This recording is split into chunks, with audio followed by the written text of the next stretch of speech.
سلاما لك يا حبيب الله وعلى آلك وأصحابك يا خير خلق الله لك يا رسول الله ولجميع من اتبع دينك يا حبيب الله حقيقة من لدن آدم لا يوم القيامة رضي الله لنا ولهم الفاتحة أعوذ بالله من الشيطان الرجيم بسم الله الرحمن الرحيم الحمد لله رب العالمين الرحمن الرحيم مالك يوم الدين إياك نعبد وإياك نستعين اهدنا الصراط المستقيم صراط الذين أنعمت عليهم غير المغضوب عليهم ولا الضالين آمين لتقربنا إلى الله تعالى لمحبتنا إلى رسول الله صلى الله عليه وسلم لسلامتنا في الدين والدنيا والآخرة لقضاء ديوننا لقضاء حاجاتنا من هوائج الدنيا والآخرة تيسير أرزاقنا حلالا طيبا مباركا كثيرا وسع شادنا قلوبنا لشفاء أمراضنا ظاهرا باطنا دفع البلايا والمحن والفتن والأمراض الأسقام ولمنافعنا لمصالحنا لأهل بيتنا وأولادنا وذرياتنا وجوارنا أصدقائنا وجميع المسلمين والمسلمات والمؤمنين المؤمنات الأحياء منهم والأموات ولعز الإسلام والمسلمين بجودك يا الله بشفاعة نبيك يا الله ببركة أوليائك يا الله بأسرار الفاتحة أعوذ بالله من الشيطان الرجيم بسم الله الرحمن الرحيم الحمد لله رب العالمين الرحمن الرحيم مالك يوم الدين إياك نعبد وإياك نستعين اهدنا الصراط المستقيم صراط الذين أنعمت عليهم غير المغضوب عليهم ولا الضالين آمين.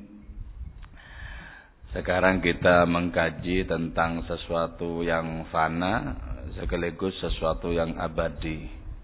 Di sini pada judul puisi yang akan kita bahas ini ada ungkapan rubu'un dari satun, rumah-rumah yang sudah hancur, wa hawa jadidun dan cinta yang senantiasa baru. Rumah ya yang hancur. Kalau Maulana Rumi di dalam rubaiyat menggunakan istilah kharabat, reruntuhan. Jadi semesta ini adalah reruntuhan. Itu sebutan bagi adanya kefanaan semua yang ada di dunia ini. Nah, kalau Ibn Arabi menyebutnya tulul, sama saja juga reruntuhan. Reruntuhan. Nah, dua istilah yang berbeda mengacu kepada sesuatu yang sama. Bahwa bagi orang-orang yang cahaya batinnya menyala begitu kuat, semesta ini terpandang sebagai reruntuhan, sebagai kefanaan. Qad zaharat kisfatul fana alaiha, kata kita fikam. Darasat hancur rubuhum apa rumah-rumah mereka. Wa in hawahum dan sesungguhnya cinta mereka abadan selamanya jadidun ialah baru bil hasyad dalam hati mayadrus tidaklah hancur itu hawa atau cinta. Hadhi adapun ini tululuhum adalah runtun-runtun mereka. Hadhi adapun ini al admu ialah air mata demi air mata. Walidzikrihim dan dengan mengingat mereka mengenang mereka abadan selamanya tazubu menjadi hancur lebur al anfus apa jiwa-jiwa. Nada itu memanggil aku khalfa rikabihim di belakang kendaraan mereka min hubbihim karena cinta kepada mereka ya man ghinahul husnu ha ana muflis ya man wai orang ghinahu adapun kekayaan itu orang al husnu adalah keindahan ha ana muflis inilah aku orang yang bangkrut. Di sini yang disebut dengan rumah-rumah itu adalah rumah bagi amal kita yang tak lain adalah jasad. Jadi jasad itu adalah rumah bagi amal. Kalau amal itu muncul karena cinta, maka jasad ini memiliki nilai keabadian walaupun sesungguhnya fana.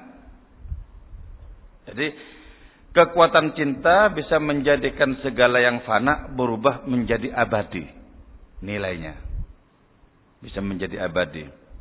Maka karena itu, walaupun jasad ini fana, betapa banyak orang-orang yang terpaut batin mereka dengan jasad. Syekh Abdul Qadir Jailani menjadi spektakuler karena tidak saja ruh tapi juga jasad. Para nabi, para wali juga sama. Bukan hanya roh, tapi juga jasad. Nah, jasad itu merupakan alamat tempat berfokusnya rindu orang-orang kemudian. Maka disebutkan hadzi tululuhum. Ini loh reruntuhan-reruntuhan mereka. Sehingga kita bisa mengenang mereka, kita bisa berziarah, kita bisa mengambil jejak-jejak, memungut teladan-teladan dari kehidupan mereka. Nah, walaupun jasad itu fana, walaupun tempat amal itu fana, tapi wa inna hawahum abadan jadidun. Jadi cinta mereka senantiasa baru. Kenapa? Karena cinta itu sifat Tuhan, dan sifat Tuhan tidak pernah musnah di dalam kehidupan ini. Maka karena itu, walaupun semesta ini adalah genangan kefanaan, kita bisa membangun keabadian di sini. Itu ya, yang kemudian melahirkan doanya Gusmi. Allahumma isna bil mautatil ula waliladil tsaniyah wa ahyina bil hayatil baqiyah fi hadid dunyal faniyah. Hidupkanlah kami ya Allah dengan keabadian di atas genangan kesementaraan. Jadi manakala dalam diri kita itu ada sifat-sifat Tuhan, gitu ya, maka kita bisa menerobos semesta kefanaan ini. Kita terobos. Bahkan segala yang fana kita angkut, kita angkat tinggi-tinggi dengan memiliki nilai keilahian yang sangat bagus, yang sangat mulia. Nah, itu yang kemudian Maulana Narwi mengatakan, apa sedihku, apa peduliku kalau umur yang fana ini habis, sebab di sana aku sudah ditunggu oleh umur yang abadi. Berarti tugas kita itu adalah melampaui dimensi psikis kefanaan segala yang ada di semesta ini, dilampaui itu.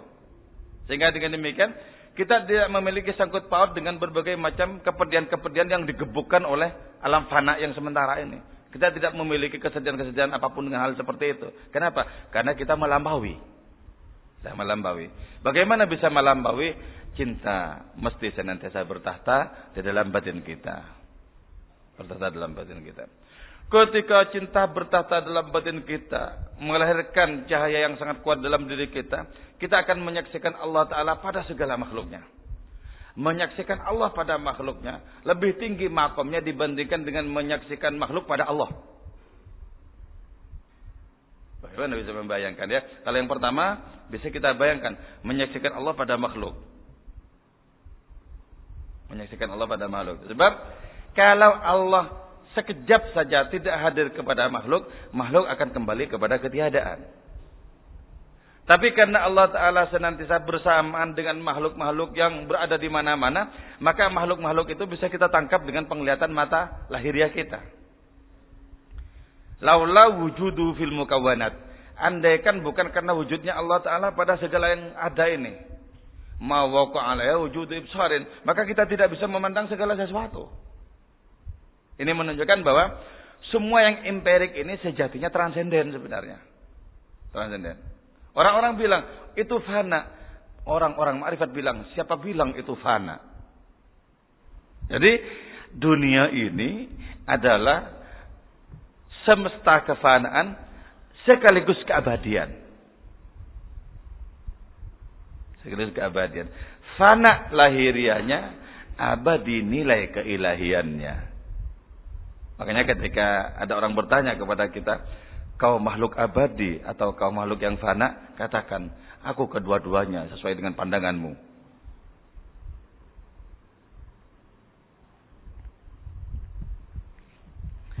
Ini yang sangat mengagumkan ya, yang disebut dengan ahsanut taqwim. Bagaimana sesuatu yang abadi itu, yang agung itu, ditampung oleh Allah Ta'ala dengan remeh-temehnya jasad yang fana itu loh. Ini yang disebut dengan ahsanut taqwim. Mengagumkan. Sesuatu yang berlawanan kemudian oleh Allah Ta'ala disatu padukan. Bukankah jasad akan hancur oleh waktu? Tapi kenapa? Kalau jasad hancur oleh waktu, dijadikan bungkus oleh Allah Ta'ala terhadap ruh yang tidak akan pernah hancur oleh waktu. Kenapa? Jasad dijadikan tempat oleh Allah Ta'ala bagi cinta yang tidak akan pernah hancur oleh waktu. Mengagumkan ya. Sebab kalau tidak mengagumkan, pastilah bukan Tuhan. Mengagumkan. Maka orang sampai di sini hidupnya adalah kepedihan, penderitaan sekaligus kesenangan yang tak terkira-kira. Aku sedih tidak karuan, tidak tahu karena apa. Aku juga senang tidak ada batasnya, tak tahu jua karena apa. Bagiku pagar yang membatasi kepedihan dan kebahagiaan sudah lama ambrol. Jadi sudah tidak ada sangkut pautnya dengan segala yang fana ini. Itulah sebabnya kemudian definisi-definisi yang berada di dalam ruang fana itu hancur, musnah, terbakar semuanya. Karena itu ketika kita masih mencintai definisi-definisi, itu sesungguhnya mempertegas keterbatasan diri kita. Ini begini, ini begini, ini begini. Ketika sudah mengalami, definisi-definisi itu akan tersisih ke pinggir. Hancur, lebur. Ternyata apa yang kita kurung selama ini sudah bisa melampaui kurungan yang kita ciptakan itu. Sudah menembus, menjebol kurungan yang kita ciptakan itu. Sahkah sebuah definisi ketika kita menyaksikan cakrawala ketakterbatasan ilahi? Tidak ada. Tidak ada. Bahkan di dalam ilmu tauhid sebutan tentang adanya sifat, asma, af'al, zat, itu pun juga hilang. Hilang. Kenapa? Karena sesungguhnya Allah Ta'ala tidak terpreteli seperti itu sebagaimana dalam pembahasan-pembahasan ilmu tauhid.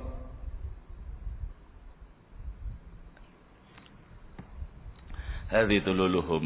Ini runtuhan-runtuhan mereka. Runtuhan mereka. Sebutan nama-nama yang begitu agung di dalam sejarah kehidupan. Nah mereka. Wa hadhil adamu, ini air mata demi air mata. Air mata. Air mata yang sama sekali bukanlah simbol dari kecengengan dan ketidakberdayaan. Sama sekali bukan. Air mata yang merupakan simbol dari keagungan. Karena orang terentaskan dari kefanaannya menuju keabadian ilahi. Air mata. Air mata seperti itu, setetes air mata yang seperti itu akan memadamkan seluruh api neraka. Masuk akal. Masuk akal. Bagaimana itu air mata cinta kok? Air mata cinta. Sementara neraka adalah implementasi dari keadilan. Nah, mana ngerti cinta terhadap keadilan? Cinta di atas segala keadilan. Karena itu setetes air mata cinta memadamkan seluruh api neraka. Kita ketika jatuh cinta cenderung menjadi tidak adil. Ya boleh, ya boleh, ya boleh. Jadi tidak adil. Tapi di sini tidak adil tidak berarti zalim. Di sini tidak adil itu berarti apa?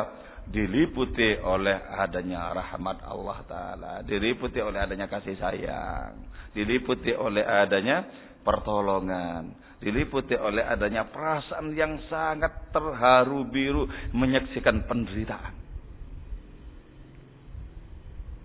Karena itu kata Syekh Abdul Qadir Jailani dalam kitab Al-Fathur Rabbani ya.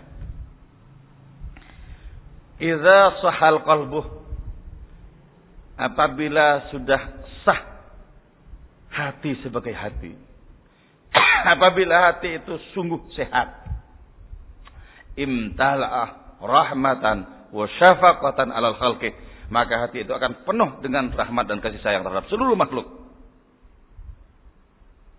Kebencian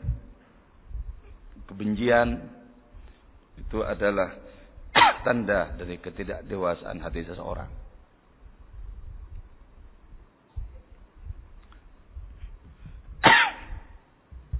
Nah, karena jasad-jasad orang pilihan Tuhan itu menampung cinta yang meluap-luap, walidzikrihim abadan tadzubul anfus, dengan mengenang mereka jiwa menjadi hancur berkeping-keping. Jiwa menjadi hancur berkeping-keping. Bayangkan orang yang jatuh cinta kepada para wali, orang yang jatuh cinta kepada para nabi, jiwa mereka hancur berkeping-keping karena tidak memiliki kemampuan menampung luberan kebahagiaan. Coba ada sebuah syair, Bisulaima waha kam zabat qulubu. Dengan Sulaimah dan kecantikannya, hati laki-laki hancur karenanya. Padahal cuman Sulaimah ya. Itu seorang gadis Arab yang kecantikannya menjadi luar biasa, menghancurkan hati para lelaki. Bisulaima wa hawa kam dabat qulubuh.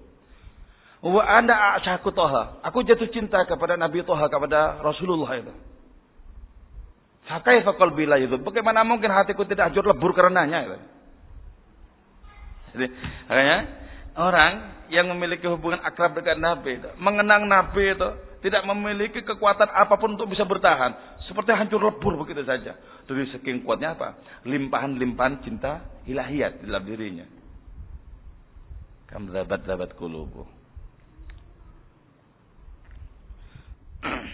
Wa ana a'syaqu Thaha fa kaifa qalbi la yadhub. Nah, karena kuatnya pengaruh rohani mereka itu, kemudian nada itu khalfarikabihim. Aku memanggil dari belakang kendaraan mereka, dari belakang makam mereka. Aku memanggil karena cinta kepada mereka. Ya man ghina husnuh, wahai engkau yang kekayaanmu itu adalah keindahan ilahiyat. Ha ana muflis, inilah si bangkrut, jangan tinggalkan si bangkrut ini. Jadi ketika membaca biografi Nabi, membaca biografi para wali, terbayang keindahan-keindahan rohani mereka. Dan kita menyaksikan diri sendiri itu hancur, tidak memiliki martabat rohani apapun. Kita katakan, ha ana muflis, ini si bangkrut, tolong jangan tinggalkan si bangkrut ini, jangan tinggalkan. Yang tinggalkan. Jadi, berarti apa? Kedekatan dengan mereka, keterpautan dengan orang-orang ilahi itu ya, adalah keberuntungan. Syekh Abdul Qadir dalam Manaqib misalnya menyatakan begini. Tuba liman ra'ani. Aur aman ro'ani, aur aman ro'ani, ila sab'in wa isrin. Beruntung orang yang pernah menyaksikan aku. Kalau tidak menyaksikan aku, menyaksikan orang yang pernah menyaksikan aku. Kalau tidak pernah menyaksikan orang yang menyaksikan aku, menyaksikan orang yang pernah menyaksikan aku. Ila sab'in wa isrin, sampai 27 rangkaian. Jadi ini setrumnya itu masih kuat ya. Energinya itu masih kuat. Menyaksikan beliau itu, kalau menyaksikan beliau saja masih kuat, apalagi orang bisa bermimpi para sahabat Nabi, apalagi sampai bisa bermimpi Nabi, kan kuat sekali ya. Kuat sekali. Sekarang bagaimana melakukan lompatan misalnya ya? Kita menggunakan puisi-puisi ini untuk memiliki keterhubungan rohani dengan orang-orang yang akrab dengan Allah. Katakanlah dengan Syekh Abdul Qadir Jilani yang memang menyediakan diri untuk menjadi tangga bagi siapapun. Suatu saat beliau pernah menyatakan, fa idza sa'altumullah ta'ala fas'aluhu bi. Kalau kalian mohon kepada Allah, mohonlah lewat perantara aku ini. Aku tidak pernah tertolak. Kalau kita menggunakan lompatan dengan puisi ini kepada beliau misalnya, kan 27 tuh, 27. Bagaimana sampai sekarang? Wong dari Syekh Abdul Qadir sampai sekarang sekitar 40 misalnya. Bagaimana sampai sekarang bisa seperti itu? Bisa saja menjumpai kekasih Allah Ta'ala yang pernah berjumpa Nabi Khidir. Sebab Nabi Khidir itu selama 3 tahun berturut-turut itu menjadi pembimbing langsung Syekh Abdul Qadir Jailani dengan syarat yang tak mungkin bisa dilakukan, dipenuhi oleh orang-orang sekarang. Ketemu di Padang Sahara. Nabi Khidir bilang, kamu mau berkawan dengan aku? Mau. Syaratnya 1. Oke. Kau tunggu di sini, jangan kemana-mana sampai aku kembali lagi ke sini. Ternyata setahun baru balik lagi ke situ. Setahun baru balik lagi ke situ. Nabi Khidir bilang, jangan kemana-mana ya, aku tak pergi dulu. Setahun berikutnya baru dijenguk lagi, masih di situ. 3 tahun lolos. Jadi kalau kita mengenang mujahadah orang-orang yang dekat dengan Allah Ta'ala, betapa mengerikan ya, terutama ketika kita membayangkan ketidaksanggupan diri kita. Bayangkan beliau itu pernah selama 40 tahun salat subuh dengan wudunya salat isya. Habis tahu kita? Habis nggak ada apa-apanya. Malah cuma 4 malam saya bisa insya Allah ya. Jadi saya sekarang punya wudu sampai tahan sampai subuh. Kalau cuma ini 40 tahun. Salat subuh dengan wudunya salat isya. Berarti kan malam tidak pernah lalai gitu. Nah, bagaimana mungkin orang yang reputasi rohaninya seperti itu kok tidak memiliki kekuatan untuk mencengkram siapapun yang memiliki garis-garis rohani dengan mereka. Lau anna muridi wa muhibbi fil masyriq wa ana fil maghrib, kata beliau. Kalau pecintaku, kalau santriku, muridku berada di timur dan aku ada di barat, la madadtu yadi ilaihim, aku bisa menjangkaukan tanganku kepada mereka. Jadi apa yang disebut sebagai keterhubungan rohani itu konkret sebenarnya, konkret. Cuma konkret dalam dunia spiritual itu tidak sama dengan konkret dalam dunia fisika. Kalau dalam dunia fisika itu, ya ini empiris, ini empiris, ini empiris. Cinta, enggak ada. Kenapa enggak empiris? Coba, belahlah dada seseorang. Adakah cinta bersama yang di dalamnya? Enggak ada. Enggak ada. Cinta tidak empiris. Tapi, bukti-buktinya begitu nyata dalam kehidupan ini. Kalau tidak karena cinta, untuk apa engkau begadang sepanjang malam mengenang dia? Kalau tak kena cinta, untuk apa engkau bersyair dan berdendang menyebut namanya?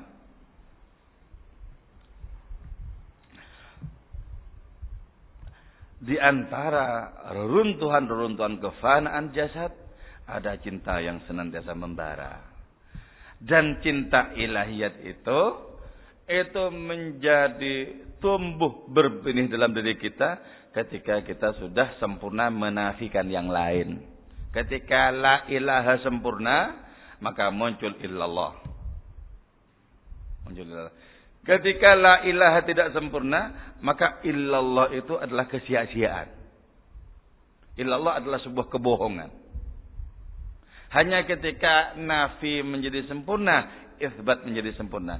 Hanya ketika la ilaha sempurna, illallah kemudian menjadi sempurna. Bagaimana kita mengatakan la ilaha illallah? Di antara keinginan kita kepada makhluk-makhluk, di antara kecintaan kita kepada makhluk-makhluk, di antara kesemsem-kesemsem kita kepada makhluk-makhluk, itu adalah sebuah kebohongan. Katakan la ilaha illallah 1000 kali di lisanmu, baru ucapkan 1 kali yang sungguh-sungguh dalam batinmu.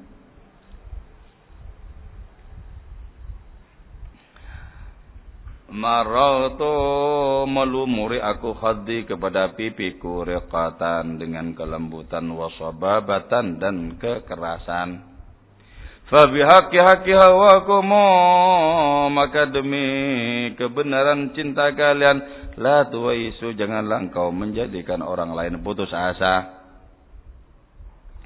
Orang yang sudah bermandikan maul hayat, orang yang sudah bermandikan cinta itu akan melumuri kedua pipinya dengan berbagai macam kenikmatan dan penderitaan sekaligus.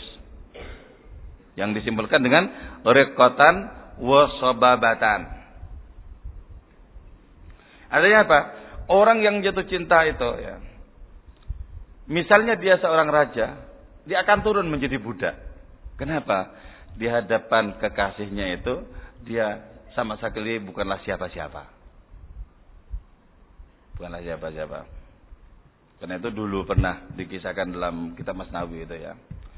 Seorang raja, seorang sultan jatuh cinta kepada budaknya. Kemudian berbalik posisinya. Si raja ini menjadi budak dan kekasihnya itu menjadi tuannya. Cinta menjadikan budak berubah menjadi tuan. Sebagaimana juga cinta telah menjadikan tuan berubah posisinya menjadi budak. Cinta tidak mengenalkan kepada siapapun adanya hierarki dalam kehidupan. Cinta membimbing siapapun kepada kesamaan dan kesetaraan. Yaitu ketika terjadi engkau dan aku. Bahkan ketika engkau aku lebur. Karena dalam diri engkau ada aku dan diri aku ada engkau. Untuk apa sebutan-sebutan itu diungkapkan? Kalau ternyata keduanya adalah palsu belaka. Ketika engkau berdiri sebagai engkau, palsulah cintamu. Sebagaimana ketika aku berdiri sebagai aku, palsulah cintaku. Bebaskan diri dari sebutan aku dan engkau. Maka kita memasuki samudra cinta yang sesungguhnya. Betapa memalukan orang bilang dirinya berjujur cinta, tapi begitu sangat kuat keakuannya.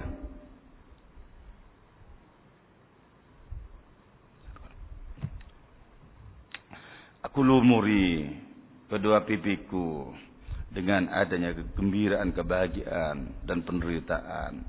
Demi kebenaran cintamu, janganlah kalian menjadikan siapapun berputus asa. Maka di hadapan seorang pecinta yang ada itu cuma pengharapan. Tidak ada sama sekali keputusasaan. Tidak ada. Suatu saat ya, Kais yang jatuh cinta habis-habisan kepada Laila hingga menemukan Laila dalam dirinya, bahkan dirinya berubah menjadi Laila. Dia mengeruk-ngeruk pasir di pinggir jalan. Ketika ditanyakan oleh orang yang lalu lalang, apa yang kau cari di situ? Katanya, aku mencari Laila. Betapa gila engkau, katanya kan. Mencari Laila di antara tumpukan pasir. Tenang saja, kalau saya sabar dan sungguh-sungguh akan kutemukan di mana saja Laila.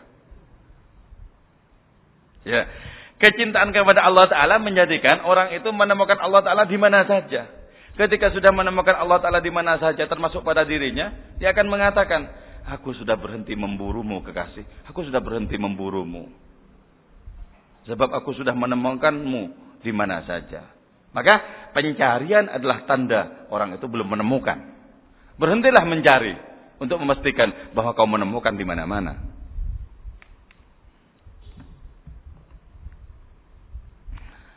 Man dhalla fi abaratihi ghariqan wa fi naril asa hariqan wa la yatanafas. Siapa itu orang yang jatuh cinta?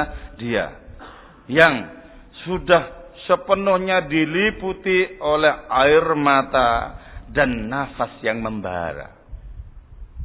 Cinta itu ya, cinta itu panas rasanya. Panas. Karena itu orang jatuh cinta itu sangat kesulitan tidur. Panas. Membara. Jadi kalau orang yang banyak tidur, itu tanda nyata tidak jatuh cinta. Betapa memalukan seseorang yang terkantuk-kantuk di hadapan kekasihnya. Nggak ada cinta.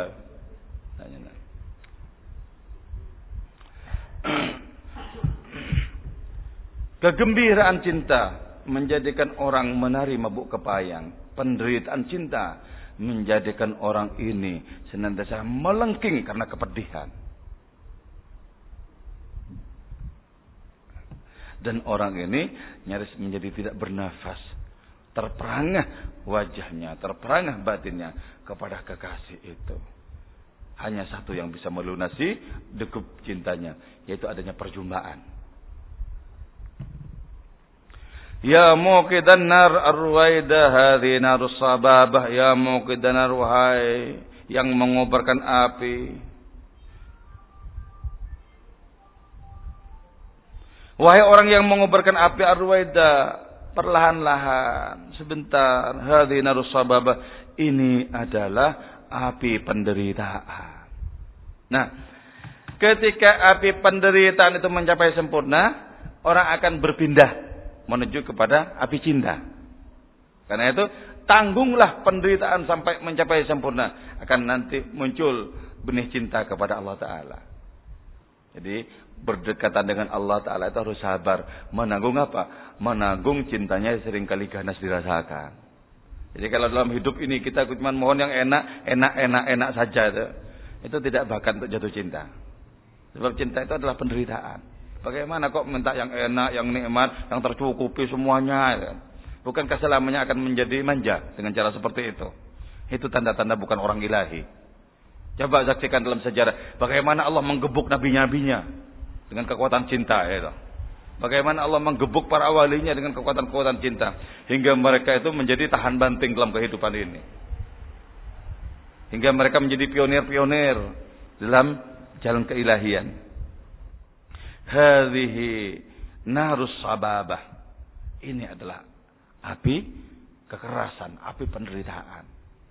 Dulu ketika Nabi Musa hijrah dari rumah mertuanya, di rumah Nabi Syuaib bersama keluarganya itu, di tengah perjalanan beliau menyaksikan api. Menyaksikan api. Api apa itu sebenarnya? Pertama ya, itu api jalaliyah, api keagungan Allah Ta'ala. Karena itu Allah berfirman lewat api yang ada di ranting-ranting yang hijau itu loh. Allah berfirman kepada Musa lewat api itu. Itu untuk menunjukkan bahwa Nabi Musa itu dianugerahi jalaliyahnya Allah, keagungan Allah Ta'ala. Terus yang kedua, apinya Nabi Musa itu adalah api perjuangan untuk mengalahkan api amarahnya Fir'aun. Terus yang ketiga, apinya Nabi Musa itu adalah api cinta yang menjadikan Nabi Musa kemudian berdoa, Rabbi arini anzur ilaik. Allah qala lan tarani walakin anzur ilal jabal fa in istaqarra makanahu fasawfa tarani. Falamma tajalla rabbu lil jabali ja'alahu dakka wa kharra Musa sa'iqa. Allah. Itu api cinta. Dulu saking kuatnya cinta, saya mengatakan, Rabbi arini anzur ilaik. Ya Tuhanku, tolong dong perlihatkan kepada aku akan memandangmu. Cinta ini sudah kadung menggebu-gebu. Tapi karena di situ aku masih sebagai aku, maka jawabannya lantaroni. Kau tak mungkin menyaksikan aku. Selama engkau adalah engkau, bagaimana mungkin kau menyaksikan aku? Rubahlah dirimu menjadi aku, maka kau akan menyaksikan aku. Jadi ternyata keakuan itu adalah hijab yang paling tebal antara manusia dengan Tuhannya. Keakuan itu. Bakar habis keakuan itu, nanti akan muncul penglihatan Tuhan dalam diri kita. Dan ketika muncul penglihatan Tuhan dalam diri kita, kita akan menyaksikan Tuhan dengan pandangan Tuhan itu sendiri. Wa itu Rabbi bi aini Rabbi. Aku menyaksikan Tuhanku dengan mata Tuhanku. Laula ainu Rabbi ma ra'aitu Rabbi. Andaikan bukan karena mata Tuhanku, bagaimana mungkin aku menyaksikan Tuhanku? Nah, itu pentingnya kita. Saya katakan pada diri, kau itu tidak lebih dari setitik debu. Kau itu tak lebih mulia ketimbang setitik debu. Jadi pisau itu kita arahkan ke sini. Jangan diarahkan ke sana. Kalian itu pisau ke sana. Pisau ke sana itu kebencian. Pisau ke sini cinta. Buat apa banyak pisau diarahkan kepada orang lain? Untuk apa? Untuk membuktikan bahwa betapa sangat tebalnya kebencian dalam diri.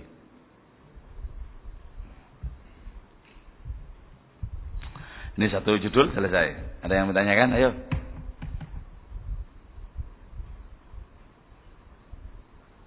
Ya, Ari.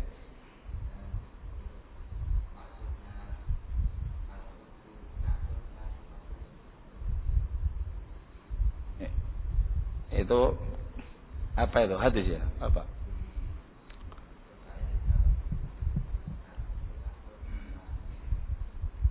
Kalau dalam ilmu nahu, naat itu kan sifat ya. Naat sifat mausuf itu ya. Kalau dalam tasawuf itu dimaknai berbeda. Sifat berbeda. Kalau sifat itu konotasinya kepada adanya keterbatasan ya. Keterbatasan. Sifat misalnya merah, kuning, hijau, alim dan lain semacamnya ya. Nah, kalau na'tun itu lebih kepada adanya penanda yang tidak ada batasnya. Nah, sebenarnya itu pada awalnya itu banyak yang menyamakan antara idiom na'at dan sifat. Sehingga dalam nahwu tidak dibedakan. Tapi dalam tasawuf kemudian dibedakan, itu untuk menggambarkan tentang adanya ketakterbatasan dimensi keilahian. Nah, hub itu sifatnya Allah. Karena itu Allah menciptakan semesta ini dengan nada dasar cinta. Contoh di dalam hadis qudsi misalnya ya. Kuntu kanzan makhfiyan. Aku adalah kekayaan yang tersembunyi. Artinya belum ada yang mengenal Allah. Belum ada yang mengenal Allah. Kuntu kanzan makhfiyan. Aku kekayaan yang tersembunyi. Fa uhibbu an u'raf. Aku cinta untuk dikenal. Falidzalika karena aku cinta untuk dikenal, khalaqtul alam, kuciptakan alam semesta. Jadi nada dasar penciptaan itu cinta. Nada dasar penciptaan cinta. Berarti cinta itu sifat Allah Ta'ala. Maka ketika orang-orang bergabung dengan sifat Allah Ta'ala bernama hub ini, maka perangainya nanti perangai keilahian. Sifatnya sifat keilahian, akhlaknya keilahian. Cinta. Tapi jangan dikaburkan dengan nafsu. Nafsu itu dimensi cinta yang paling gagal, yang paling kasar ya. Nafsu itu memiliki pamrih. Aku berkorban ini, aku dapat apa? Nafsu. Aku dapat apa? Aku mentraktir kamu, terus aku dapat apa? Nafsu. Nah, cinta itu sama sekali terbebaskan dari semua pamrih-pamrih nafsu itu. Karena itu adalah sifat ilahi yang oleh Allah Ta'ala disebarkan agar dimiliki oleh orang-orangnya. Ya. Ada yang lain?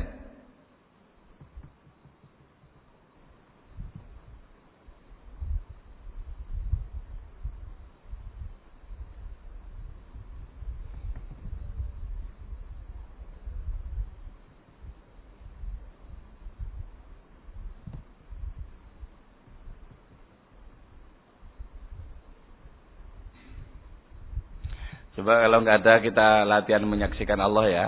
Gini. Coba diikuti penjelasan saya. Tidak ada apapun bisa eksis tanpa Allah ada di dalamnya atau Allah pada sesuatu itu ya. Kita membayangkan kemahaan Allah Ta'ala merayap pada segala sesuatu, berada pada segala sesuatu. Bayangkan. Nanti kita belajar merasakan.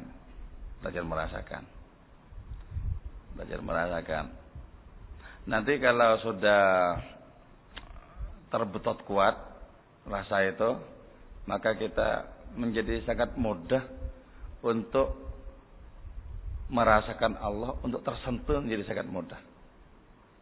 Ya, sangat mudah. Yang pertama itu tadi ya, tidak ada apapun yang Allah tidak berada di situ. Terus kalau ini sulit, apa aja yang ada misalnya itu ya? Ilmunya, ya. Terus apa lagi? Kekuasaannya, apalagi kehendaknya, tanpa kehendaknya kan tidak bisa ada itu. Terus apa lagi? Rahmatnya.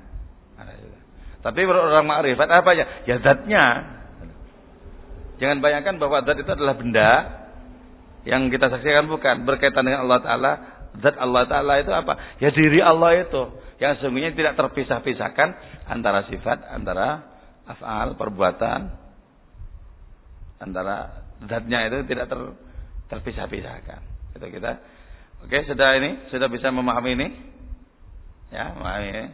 Sekarang kita belajar untuk bisa merasakan. Ketika nanti kita menyebut Allah, saksikan, rasakanlah Allah Ta'ala itu hadir pada segala sesuatu yang bisa kita bayangkan. Hadir pada segala sesuatu yang kita bayangkan. Pada langit, pada bumi, pada gunung-gunung, pada samudra dan lain semacamnya. Oke. Coba. Sekarang dipejamkan mata ya. Dipejamkan mata. Ini dalam rangka apa kok dipejamkan mata? Dalam rangka menutup adanya kemungkinan konsentrasi pecah kepada yang lain-lain. Nah, itu baca. Nanti ikuti saya membaca Allah ya. Coba fokus kepada kehadiran Allah Ta'ala pada segala sesuatu, termasuk pada diri kita sendiri, pada nafas kita, detak jantung kita. Coba setelah itu ikuti Allah. Ayo. Allah. Allah.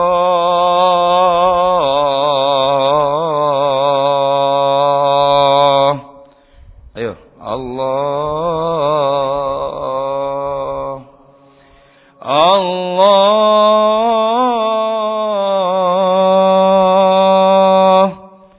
Allah.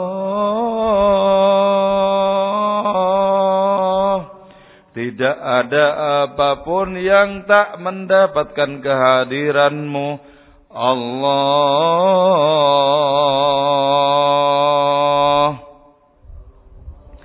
Oh, yang tegas. Oh, Allah.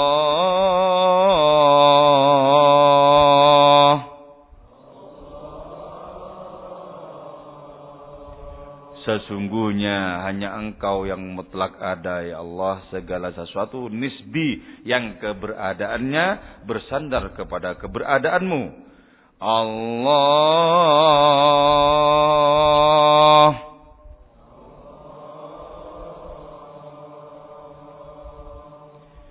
Allah.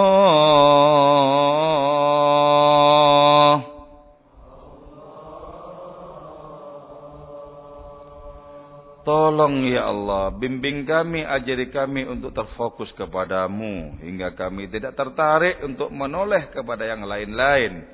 Allah.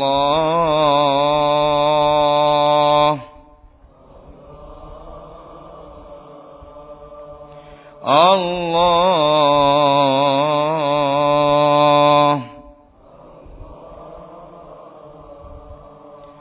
Sesungguhnya yang penting cuman Engkau ya Allah, yang penting cuman Engkau, karena yang benar-benar ada cuman Engkau. Sesungguhnya yang penting itu hanya Engkau, karena yang benar-benar ada cuman Engkau semata-mata. Allah.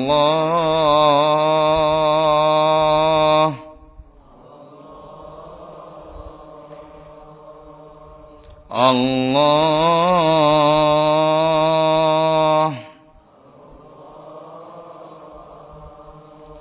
Ya Allah, tumbuhkanlah rasa takjub kepadamu, rasa takjub kepadamu, ya Allah. Tumbuhkanlah, ya Allah, benih cinta kepadamu. Tumbuhkanlah, ya Allah, benih cinta kepadamu. Ya Allah, apapun yang lain-lain, yang kami kira bukan Engkau, sesungguhnya perkiraan kami adalah salah, ya Allah. Apapun yang lain-lain, yang kami sangka bukan Engkau, sesungguhnya sangkaan ini meleset, ya Allah. Allah.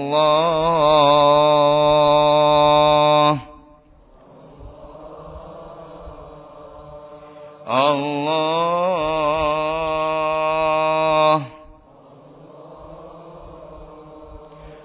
Getarkanlah ya Allah batin ini, getarkanlah ya Allah batin ini, getarkanlah batin ini ya Allah.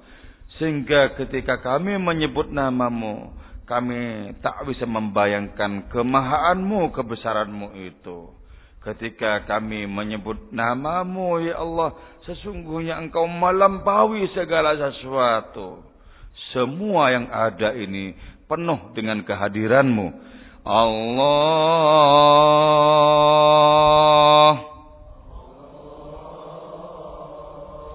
Allah.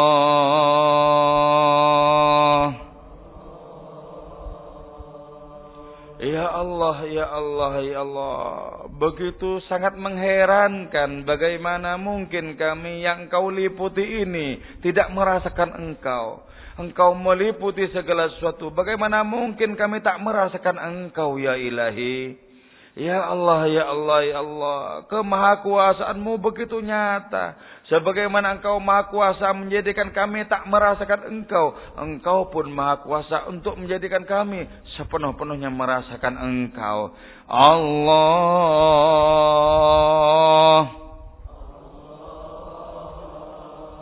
Allah.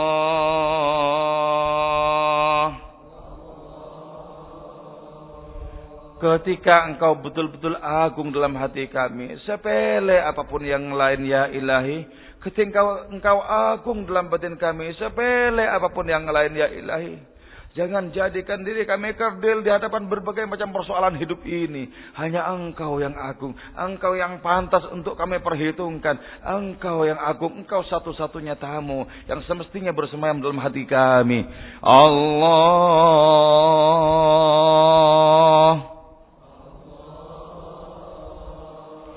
Allah.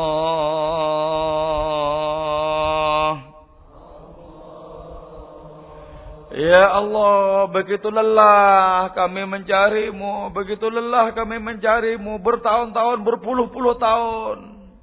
Sejarah terbentang, abad demi abad tergelar, tak kunjung jua untuk merasakanmu. Ya Allah, tampakkanlah ya Allah kepada kami belas kasih-Mu hingga kami merasakan Engkau, sehingga kami mendapatkan Engkau. Dan ketika kami mendapatkan Engkau, maka tidak berguna apapun yang lain.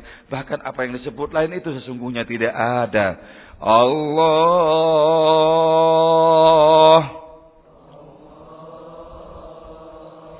Allah.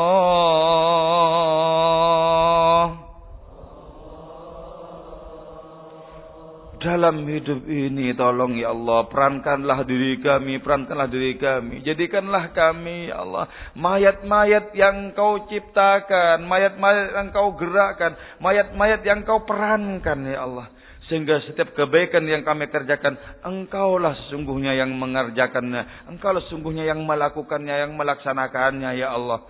Allah.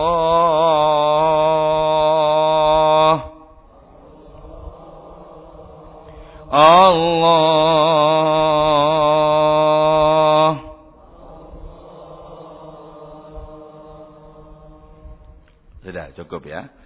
Ini di dalam bingkai iradah ya. Nah, di dalam bingkai amarnya lain lagi.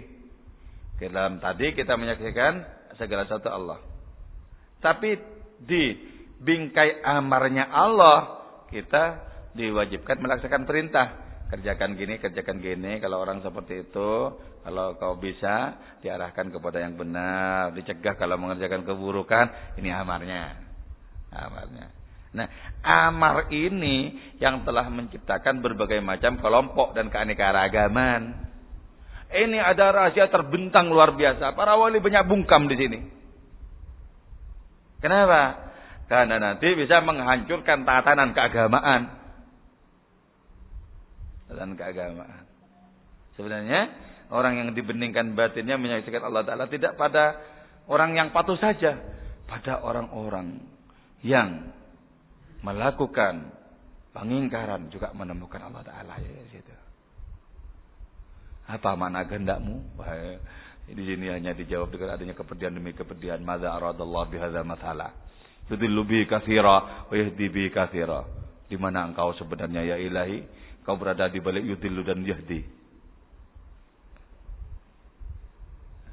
Ketika itu sudah ditemukan semuanya, pembatas-pembatas menjadi ambrol, maka kemudian di situ kekufuran adalah keimanan kekufuran. Bikin orang puyeng ini.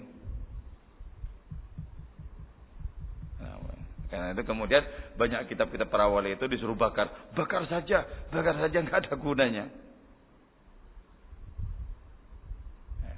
Jadi sesungguhnya agama itu berada pada level tertentu, batas tertentu.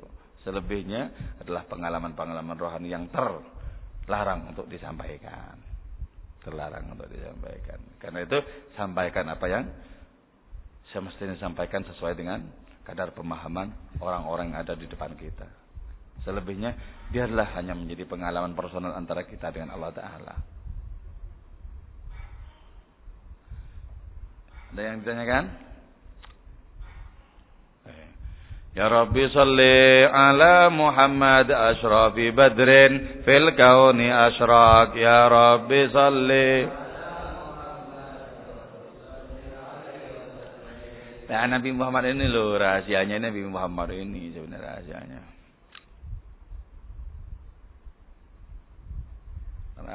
Ini sebuah pintu besar Nabi Muhammad ini. Pintu besar. Yang kalau orang melewati pintu itu pasti sampai di Gusti Allah. Wong rencana penciptaan itu cuma Nabi Muhammad sebenarnya.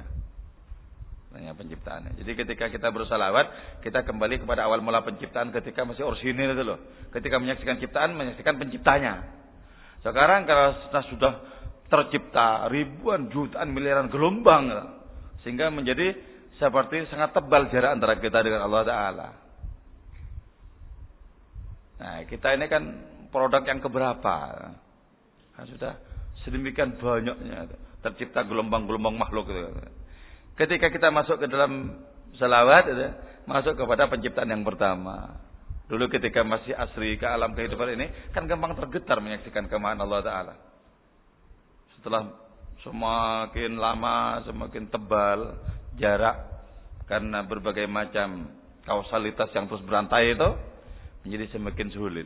Karena itu kembali lagi kepada awal mula penciptaan. Ya Rabbi salli ala Muhammad akrami da'in yad'u ilal haq. Ya Rabbi salli. Ya Rabbi salli alaih. Ya Rabbi salli ala Muhammad al-Mustafa as-Sadiq al-Musaddaq. Ya Rabbi salli ala Muhammad. Ya Rabbi salli ala Muhammad ahlal wara mantiqan wa asdaq. Ya Rabbi salli, Ya Rabbi salli alaih. Ya Rabbi salli ala Muhammad afdali man bituqa tahaqqaq. Ya Rabbi salli, Ya Rabbi salli ala Muhammad man bisakha wal wafa takhallaq. Ya Rabbi salli, Ya Rabbi salli ala Muhammad wajma' min asy-syamli ma tafarraq. Ya Rabbi salli. Nah yang ini yang terakhir ini ngikuti perintah. Wajma' min asy-syamli ma tafarraq. Ya Allah, mbok disatukan itu kelompok-kelompok yang bertikai itu. Kenapa sih kok ada ini ada itu terus berperang sesama Islamnya? Mbok disatukan. Wajma' min asy-syamli ma tafarraq. Ini amar. Kalau ikut iradah terserah mau dijadikan berapa terserah, mau bertengkar terserah. Kenapa? Toh juga pada semuanya kita menyaksikan Allah Taala. Berdirilah di atas dua kaki, yaitu kaki amar dan kaki iradah. Kalau cuma berdiri di atas satu kaki amar saja, stres. Gimana kok nggak bisa ya Allah, sudah aku sampaikan apa yang disampaikan, ternyata nggak berubah juga, stres. Tapi berdiri di satu kaki lagi yang iradah, terserah engkau ya Allah, terserah. Jatahku sudah selesai, tugasku sudah rampung, terserah. Terserah. Mau dibikin makin panas, monggo. Wong tidak ada apapun yang terjadi tanpa kehendakmu. Semua yang terjadi kehendakmu, monggo, terserah. Berdiri dua kaki. Nabi Muhammad, Rasul kita itu lebih banyak berdiri di satu kaki, kaku amar itu loh. Makanya beliau kemudian bersabda, ayatun min surati Hud sayyabatni. Satu ayat dalam surat Hud membuatku beruban. Kalau dalam status yang saya tulis, rambutku bergegas putih meninggalkan sejarah yang letih. Nabi itu berubah. Kenapa? Satu ayat cuman. Ayat apa? Fastaqim kama umirtah. Istiqomahlah sebagaimana engkau diperintahkan. Disuruh menyampaikan Islam kepada Abu Jahal, Abu Lahab, udah jelas tahu, nggak mungkin ngikuti itu. Maka bikin beruban, panik. Terlalu banyak berdiri di kaki amar. Coba ikuti kaki iradanya. Wah, terjadi kehendakmu. Siapa yang bisa merubah kehendakmu? Biarin aja. Nama-nama Allah saja bertentangan, tidak hanya berbeda-beda, apalagi makhluk-makhluknya. Kan? Apa tidak bertentangan? Allah Al-Ghafur, terus Allah Al-Muntakim. Allah yang memberikan ampunan, terus Allah yang menyiksa, menegakkan keadilan. Bertentangan. Nah itu kehendakmu, ya terserah. Mana yang akan dipraktekkan? Al-Muntakim boleh. Yang jelas ketika Allah Ta'ala mengampuni itu adalah suci. Maka ketika Allah menyiksa, siksaan itu juga suci, nggak usah khawatir.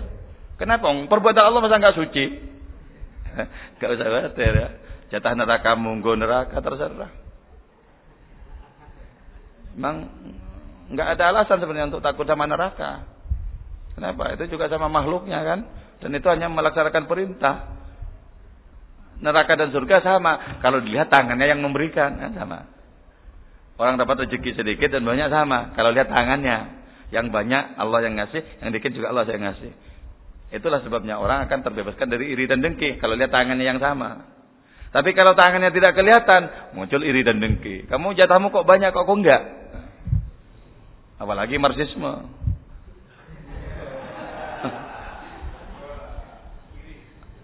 Nggak bisa itu. Hanya jangan terlalu istiqomah di amar. Melanconglah di dalam iradanya Allah, kita akan bahagia selalu. Kehendakmu, gak masalah. Apa yang bukan kehendakmu? Kehendakmu semua. Wassalamualaikum warahmatullahi wabarakatuh. Allahumma sholli ala sayyidina Muhammad.